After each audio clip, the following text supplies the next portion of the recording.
This summer, Instacart presents famous summer flavors coming to your front door. Or pool. Or hotel. Your grocery delivery has arrived, sir. That was faster than room service. No violins in the lobby. Oh, seriously?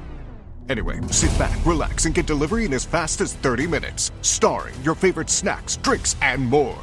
Download Instacart for free delivery on your first 3 orders. Rated H for hungry audiences. Offer valid for a limited time. Minimum $10 per order. Excludes restaurants. Additional terms and fees apply. Are you ever in a pinch and you need to talk to a healthcare professional, but you don't want to step foot in a doctor's office? This has happened to me countless times. I've been on trips and I feel the dreaded UTI symptoms coming on, or maybe you forgot your birth control and you absolutely need it.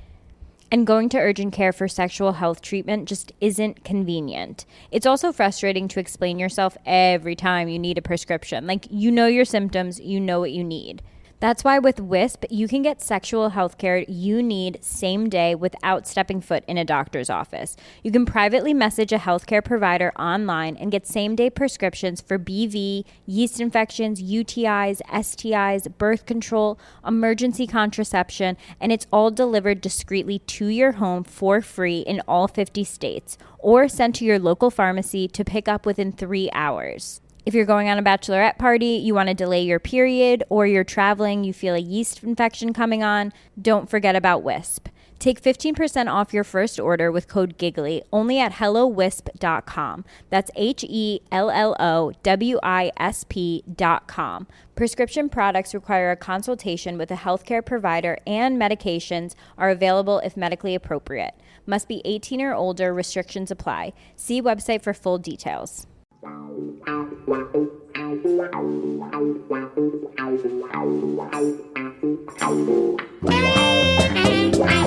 Alan Hudson, topic of the week. Always love to get Hudson's view on topic of the week on the current view.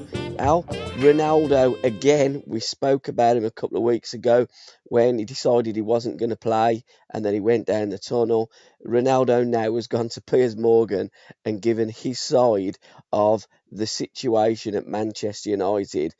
What's your opinion on it? And in your day, you didn't go to the TV, you went to the papers. And I'd like to just touch upon the incident in Australia when you and Malcolm got sent back home a day before the Arsenal team did on a Singapore and an Australian trip. So, you know, I want to get the player side out. All we ever do is get the one side and the media and the football club. Well, yeah, I think we you know, the big thing about that with Arsenal, it was it was a very sad period for me because I found it quite humorous because of that kind of that's my nature. I see the funny side of getting sent home a day before the team were coming home, and it just said one thing to me, that the manager was trying to make all he did really, Terry Neal, and I can't really have a go at him because he died not so long ago, and I didn't like to hear that news because he wasn't a bad bloke as it happened, but it did make him a good manager. And at that time, all he did was tarnish or help tarnish Arsenal's reputation, because Arsenal are a fantastic football club. And to send me and Malcolm home for something so trivial, which wasn't really, we didn't really do anything wrong, to tell the truth. All we did, we went to a match one night, which Arsenal didn't play. It was, in fact, my friend Bogey played for Red Star against Celtic. And they were the other two teams in the tournament with us. And we were upstairs in the bar afterwards with a load of Arsenal supporters, me, Georgie Armstrong, bless him, and Malcolm. And we went down afterwards and get the bus, and the team bus had gone. So we got a taxi back to the hotel, and Terry Neal was there. And he said, "What do you think you three were up to?" So we said we was up actually miles and miles from home with all the Arsenal supporters who were so pleased to see us. They were, you know, I think the whole team should have been there. Yeah. You know, they travelled over some had travelled over from England, and some had travelled from other parts of Australia to to actually see their heroes. And I said, and there's you leaving us behind. And he said, well, something's got to give here. I said, well, Terry, you can't come up with, you're trying to make something, you're trying to make us wrong when you're wrong. And then the following day, we travelled to Melbourne, and it was about 6 a.m. when we arrived, and the rooms weren't ready. And me and Malcolm went into the room, and then we went downstairs, and they laid on a breakfast or something. And he said, "You're training at such and such a time," and we refused to train. And we said, "This is ridiculous. We're on the holiday. We're on. This is a working holiday. We've played the matches. We've played 60 odd games this season. We're fit. We don't need to train. And what the last thing we want to do is get off a 4-hour aeroplane trip and train." And he said, "Well, you can get the next plane home to England then." And he sent us back. And the team played the next night and followed us back the following day. So it was just, and it was all over the newspapers. And Malcolm had the News of the World waiting for him. I had the Sunday People waiting for me because it was a massive story of how you got sent home. And Terry Neal walked into the Sunday People the newspaper in Fleet Street, and he went in to see the Neville Holden, his name was, the editor, and he said, about if you print this article about Hudson on Sunday, there'll be trouble. So Neville said to him, he says, "Let me just tell you, might be manager of Arsenal," he said, "but don't talk to me like that in my office. You want to go in your office and sort your own affairs out." He said, "Because you've made a right mess of this. The article will go in the paper, and all you've done is rubbish Arsenal Football Club because they didn't do anything wrong. What did they do wrong? I mean, we did Singapore and all this. There was transvestites and everything over there, and he's sending us home for signing autographs after a game. We didn't do anything wrong. We didn't break any curfew. It was just ridiculous, really. And he did it to get his name in headlines, really, Paul." What was the fallout from that, Al? Because you're right. I mean, you didn't have the greatest of relationships with Terry Neal. I've done a podcast with Malcolm, and Malcolm didn't have the greatest of relationships with Terry Neal. There were a number of Arsenal players that didn't have the greatest of relationships with Terry Neal. In fact, Alan Ball, Well, the great Alan Ball won the World Cup, and he was absolutely the most renowned. He won the league in 1970 when Chelsea won the cup. He won the league for Everton. Yep. And he was a star player in '70. He was fantastic in Mexico. He was a fantastic player for Arsenal, and yet he got rid of him and replace him with me, who was supposed to be a troublemaker. And Alan Ball was one of the best professional footballers you've ever come across. Yeah. So none of it was in the best interest of Arsenal Football Club, which was the laughable thing about it. He paid a record fee for Malcolm, and then he sent Malcolm home, and Malcolm said, "Well, send me home." He said, And the crazy thing about it, he I think we did it before. He fined us a month's wages. Now, a month's wages at Arsenal for me was, I think I was on about not even about £250 a week or something before tax, and that was about £1,000 for that month. And the Sunday People give me £5,000 for my story. And I went home I said to my missus, "We're going to have a lovely summer's holiday on the strength of Terry Neal." So he thought he was trying to be clever, and all he did was cause trouble for the club and make and like throw mud, And I suppose it didn't help me coming from Stoke, where my manager at Stoke, this couldn't have happened, Paul. It would never have happened, because he was one of those that would say, "When you're on tour, go and enjoy yourself, but as long as you play, I don't care what you do. It's nothing to do with me what you do off the field." And it was it become like it does with England managers now. It gets personal, and I don't like it when it gets personal. And this is the thing with Ronaldo. We touched upon it last time. He wanted a reaction from Ronaldo. He got it. Is there something more behind the scenes that's been going on that Ronaldo has just blown up, gone to the media, as you went to the papers, because the manager can't manage these big star players and feels inferior to Ronaldo, as Terry Neal, I think we can say, did to Alan Ball and may well have done to you and Malcolm McDonald. Because interestingly, he didn't send Geordie home, did he? Well, he did. The reason he didn't send Geordie home, Geordie went Yeah, in to see him. He said, "If them two are going," he said, "I want to go." He said, "Because I've been with them all the time." yeah, He said, "How comes you're sending them home and not me?" Well, Terry Neal knew that the Arsenal fans knew that Geordie Armstrong was the cleanest pro.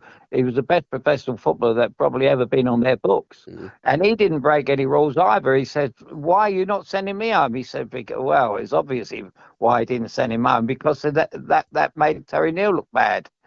Because Geordie Armstrong was a hero there, yeah, whereas Malcolm McDonald and I had a past. yeah, You know, it was a time when I'd had the England ban. I hadn't long been over the England ban. Uh, it went wrong at Stoke City. The roof fell off, and I had to go to Arsenal. So there was always a cloud over my career, and that didn't help. yeah, He probably thought, oh, well, if I send Hudson home, it just goes along with the flow of what happened at Chelsea when Osgood and I left, because they couldn't afford to finish the stand there, so they sold us. So it all fell into place, and Terry thought he would come out of it smelling the roses, but it didn't. It happened quite the opposite, you know. And the only thing with Ronaldo is what's happened since, which although he was wrong to be treated the way he was. I didn't like his comment about, the club's never been the same since Ferguson left. yeah, And I had to laugh at that, because I thought, well, why go back there? yeah, So, Ronaldo's been one of the greatest players of all time. There's no doubt about it. He's been a credit to himself more than anything, and what he's done in the game. But to come out with that kind of comment is kind of a bit of an own goal, because you think, I know Ferguson was a little bit behind in returning there, because Manchester United were in big trouble. He ended up being their top goal scorer when he went back, and he was a credit again. But to turn around and say that this club has never been the same since Ferguson left it, it's like me returning to Terry Neal, yeah, and saying, oh, well, let's give it another go, and then it all goes wrong again, but it's I think on Ronaldo's part, he would have been better off keeping quiet here, because he's a hero with all the fans and everything else, and I think all the fans in Manchester would be a little bit concerned about his comment there. If My dad works in B2B marketing. He came by my school for career day and said he was a big ROAS man. Then he told everyone how much he loved calculating his return on ad spend. My friends still laugh at me to this day. Not everyone gets B2B, but with LinkedIn, you'll be able to reach people who do. Get a $100 credit on your next ad campaign. Go to linkedin.com/results to claim your credit. That's linkedin.com/results. Terms and conditions apply. LinkedIn, the place to be, to be. This is an ad by BetterHelp. What are your self-care non-negotiables? It's hard to make time for the things that keep you healthy, but being consistent with self-care is like working a muscle. And when life gets crazy, that muscle keeps you strong. Therapy is the ultimate self-care, and BetterHelp makes it easy to get started with affordable online sessions you can do from anywhere. Never skip therapy day with BetterHelp. Visit BetterHelp.com today to get 10% off your first month. if I was a fan, I would think, well, why come back if you knew the club weren't the same as what Alex had, I think that reading between the lines, I'm trying to look at it from both sides. I think Ronaldo come back there with the best interests. Was it Solskjaer that brought him back? Yeah, yeah, And then they had a change of manager, and they had this Ralph Rangnick, who, by Ronaldo's admissions, he didn't actually say it, but he appears quite clueless. I'll wreck it, Ralph. He's now got this yeah, Ten Hag, who I yeah. don't think he's particularly enamoured with Ten Hag. And I think that he's looked at everything since he's been back at United. And he's been away to Madrid, he's been away at Juventus, he's been playing under various managers, having various training sessions, etc., and living the lifestyle in Spain and Italy. And I think he's come back to United, and I think it's been an absolute culture shock for him. I think there's things that have been said, and he's just said, from the day of leaving to like now, nothing's changed under Sir Alex. And I think that had Sir Alex still been the manager, I don't think this would have got out, because again, I think most of the podcasts that we do, we always bring it back to managements and the if onlys. And I think that it does boil down to a manager. And Ronaldo was left out of the last squad, wasn't he? There's been a lot of things that's gone on with Ronaldo, and I think he's just flipped his lid, phoned up Piers and says, let's go and do this, because I want out. And if they ain't going to get rid of me, they're going to get rid of me now. Well, I think you're right. I think, I mean, you've only got to look at Ronaldo's record, and he wins. No, he wins hands down. When Manchester United, when they first got him, Ferguson was a fantastic signing, and he lived up to the billing and more. He done fantastic with them. But even when he left, Manchester United carried on to win things, and they were even more successful. And he's gone back expecting the world to be the football world over here to be the same, and it's not. No. It's a very similar circumstance with what's going on at Chelsea now. This fella's gone to Chelsea, and we all wonder now, are managers getting more like players now, and thinking, well, the money's good, because, and then he goes back to Brighton, they get beat 4-1 by the team that he built, and he's now got he's now come under the most massive scrutiny in this part of the world. I mean, I'm living half a quarter of a mile from the ground. Yeah. And he's under such scrutiny now, and I've never heard so many Chelsea supporters so disenchanted with the way Chelsea are playing now. And, Manchester United have gone through that, and they're asking questions now. Yep. Did Sir Alex, when he packed up, did he have the club at best interest when they were employing these managers? Did he want another great manager to come in and overtake to do what he done? I mean, his record's remarkable, isn't it? It is, absolutely. And it's like at Chelsea now, Tuchel wins the Champions League in his first season, he's out because Americans come in, have the Americans and the Germans got a problem. Absolutely. At Manchester United, have the Dutch and the Portuguese got a problem? Yep. I think they have. It could. There are these. The Spanish and all these little things. It does become very, very personal. And he's come in, the Dutch manager. Most of what he does, I like, and he's turned around and said, nobody is bigger than the club, and that's any club, not just Manchester United. That applies all over the place, from top to bottom. But it makes you wonder why they take the job in the first place. Yep.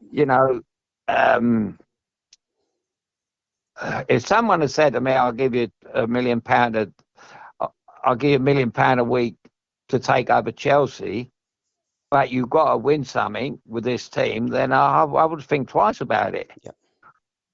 Because if they didn't win nothing, they take the money back off you. Because at the moment they're actually in turmoil, and it's a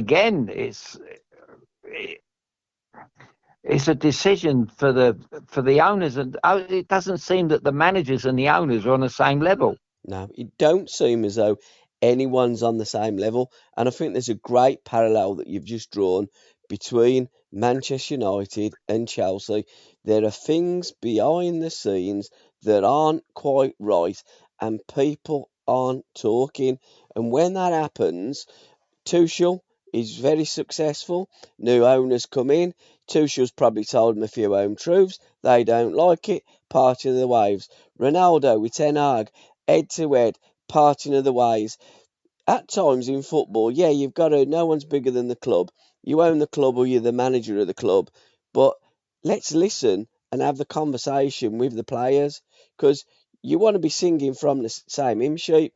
And it just strikes me that instead of having a conversation like Tony Waddington would have with you, that wouldn't have happened. Sir Alex would have had the conversation with Ronaldo, it wouldn't have happened. There are people trying to flex their muscles because they feel a little bit of fear and they're a little bit insecure and they want to show the way. To a certain degree, Arteta did that and he won. But it ain't always the case, and if you do have the row and you don't win, you look silly because you have mud on your face. Yeah, well, plus the fact, I mean, he ain't won nothing yet, Arteta yet. I think he's got very fortunate that the Premier League this year is awful. Yeah. No one could have envisaged that Liverpool would start like this. I said at the beginning of the season, when they sold Mane, what's going on? That's a massive loss for them. They haven't been the same team. To think that Chelsea and Man United won't finish in the top four this season tells you that the league and Newcastle are third. Brighton are knocking on the door, and it makes you wonder what's going on in the football world. It does. It's topsy-turvy, Al, but again... And I know, Paul, the thing is as well, the difference as well is the media attention is so much different from our day. Yep. With his Instagrams and all this and that, and all the things that you and I don't understand. Yep. What didn't have the right way, where Sexton didn't have the right way with me. What didn't have the right way because he would call you in the office, and what goes on in the office stayed in the office. Yep. And I remember when, strangely enough, it was Lincoln beat someone in the cup the other day, and they said it's the furthest Lincoln had got for 50 odd years or so in the League Cup. Well, the last team they beat in the League Cup, I think, was our Stoke team. Yeah. And Chilton was in goal. I remember Chilton was in goal. They beat us 2-1 in the cup, and we went out afterwards and had a drink. We were awful, and they knocked us out. And that night we got back in from the nightclub and they closed the hotel down. Yeah. They wouldn't let us in. So all of a sudden his voice come through the door, you can come in. And it was Tony Waddle, and then he let us in and he sat as about six or seven, 8 of us down. He said to the night porter, get him a drink. And we all sat down, had a drink, and he'd give us the biggest rollicking you've ever had in your life. And one by one, he said, individually and collectively, that just is not good enough. It's unacceptable for this club. And we had a really good side there. And he done it behind closed doors. It was about 3:00 in the morning, and it never ever came out in the press, never got to the radio, never got to the papers, because that was called respect. Yep. And he had shut the doors and done it. Now, if that would have happened at Chelsea or Man United, that would have been all over the newspapers. That would have been on the news. But that was great management. That was how to handle footballers at that time. And as bad as we were, we could have made excuses and said, "Where's a League Cup game at Lincoln? Is a banana skin?" Well, there's no such thing as banana skins in them days. The performance was awful. And he knew it wasn't good enough, and he let us know. And I think when we lost that game, I think we went about 18 games after that unbeaten. So that was such a good meeting. It was a terrific meeting. Now, Terry Neal wouldn't have had the ability to do that with his players because he didn't earn the respect. Yeah. And I think the respect in this game now is zero. Yeah. To be quite honest, you even see Man City get beat by Brentford the other day, you know, and everyone's scratching their heads, you know, what's going on here. But yeah, it's, you know, the Ronaldo thing. I think it's a case of nobody wins.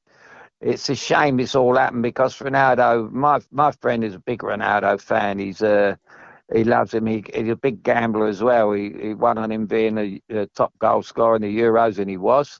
If he'd have, you know, but he wouldn't have been top goal scorer if he'd have played for us. Yeah. Because he'd have been defending half the time. You know, and that's why Harry Kane didn't finish. But we're going to go on to that, I think. We certainly will. On another podcast we will do, Al. But just to wrap that up, I think you absolutely nailed it. It comes down to respect. And Ronaldo did say in the conversation, he doesn't respect me and I don't respect him. And I think that when you have no respect, there is nowhere to go. So I think that Ronaldo, after the World Cup finals, will move on to pastures new. And I think that we can safely say that Ronaldo's played his last game for Manchester United. Whether he be right or whether he be wrong, there are always two sides to every story, and that's what we like to do. I'll get both sides and get a cultured opinion. Alan Hudson's view every week on The Current View. Al, thanks for your time, mate, and we'll speak soon. All right, mate. Lovely call. Brilliant. Shut up, pal.